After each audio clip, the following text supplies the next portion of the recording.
हे यमुने, आप बड़ी दिव्य हैं। आपका नाम जब यमुना यमुना यमुना ऐसे कान में पड़ता है तो पाप के समूहों का नाश हो जाता है। यमराज कभी उसके समीप नहीं आ सकते। लोक में यमुना जी का प्रादुर्भाव भगवान सूर्य की पुत्री के रूप में भी है। विविध अनंत कथाएं हैं। जैसे गंगा जी को जाह्नवी कहा गया तो जन्म ऋषि पी गए और उनको फिर प्रकट किया तो उनकी पुत्री के रूप में जाह्नवी। भगीरथ जी लाए, भागीरथी कहा जाता है गंगा जी को। ऐसे श्री यमुना जी के भी विषय मूल प्रादुर्भाव भगवान श्री कृष्ण के वाम अंग से हुआ। फिर सूर्य की पुत्री, सूर्य के दो संतान जुड़वा हुए, यम यमी, यम यमराज और यमी यमुना जी। इसीलिए सूर्य नंदिनी भी कहा गया। हे यमुने, तुम्हारा भूतल पर दिव्य रूप है। जो आपका नाम कीर्तन करता है, सुनता है, उसके सारे पाप नाश कर देती हैं और उसका जीवन परम पवित्र, वाणी पवित्र, हृदय पवित्र। एक बार जो वाणी से यमुना जी बोल देता है तो उसे यमराज कभी दंड नहीं देते। आज बड़ी महिमा है कि अगर भाई बहन विश्राम घाट यमुना में स्नान करते हैं, बड़ा मंगल होता है, पापों का नाश होता है। कभी यमपुरी का उनको दर्शन नहीं होगा, कभी यमराज उनको दंड नहीं देंगे। आज यमद्वितीया कही जाती है यमुना जी रोचना, और यही पलटकर दक्षिणा में भेंट में यमराज जी देते हैं कि जो तुम्हारा पूजन करेगा, स्नान करेगा, आचमन करेगा, तुम्हारा नाम लेगा, चाहे जितना बड़ा पापी रहा हो, उसे कभी मेरा भय नहीं रहेगा। ये भेंट दी है द्वितीया में। आज जो यम द्वितीया कही जाती है, यमुना जी ने भाई रूप में, जब है ही भाई तो जो उनका पूजन किया तो भेंट में दिया। जो आपका दर्शन करता है, स्मरण करता है, वो कितना भी दंडनीय पाप किया हो वो अदंडनीय हो जाता है, उसे कभी यमराज दंड नहीं देते। तुम्हारे भाई सूर्यपुत्र यमराज के नगर में तुम्हारा एक प्रिय नाम है प्रचंडा। घर के जैसे नाम नहीं होते, तो यमुना जी का नाम है प्रचंडा, अर्थात इतनी प्रचंड है कि यमराज भी डरते हैं।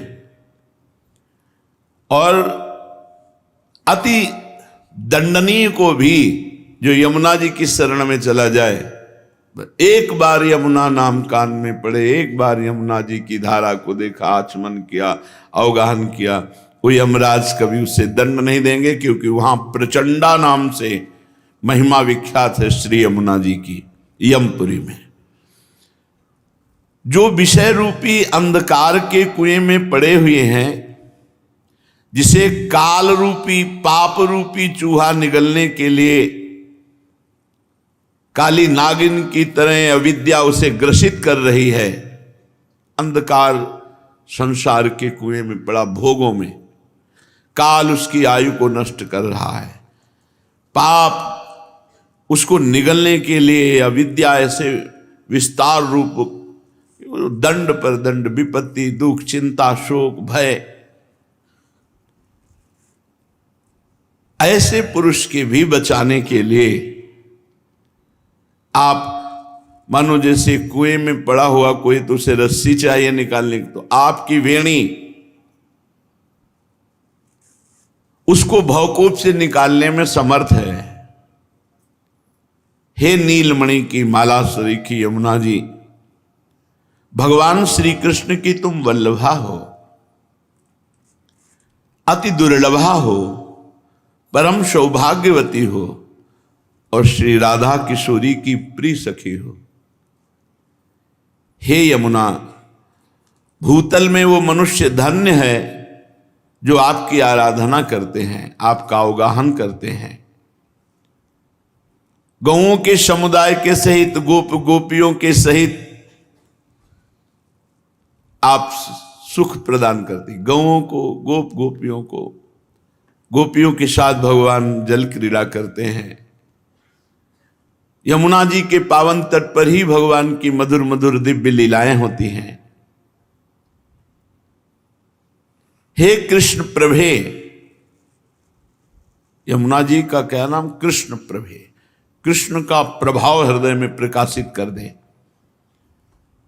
तुम्हारे तट पर जो गोलाकार आपका स्वरूप है, वो ताल तरंगों से कलकल करता रहता है, वो सदा जीवों की दुर्गति का नाश करता है। यमुना का प्रवाह दर्शन पापों का नाश करना है। तुम दुर्गम कुंज निकुंजों के समीप, दुर्गम जहां बड़े बड़े ऋषि मुनियों के ध्यान का भी प्रवेश नहीं, वहां प्रवाहित हो रही। आपके समीप पर गुंजारों, मयूरों की केकी ध्वनि, कोकिला की ध्वनि और प्रभु श्री कृष्ण की बंशी ध्वनि आपके पावन तट पर गूंजती रहती है। शरीर में जितने रोम हैं, या जितने रोम हैं उतनी जिह्वाएं हों, धरती में जितने कण हैं, बड़े बड़े संत महात्मा से लेकर भगवान शेष जी तक, जिन श्री कृष्ण की महिमा का गान नहीं कर सकते पूर्ण रूप से,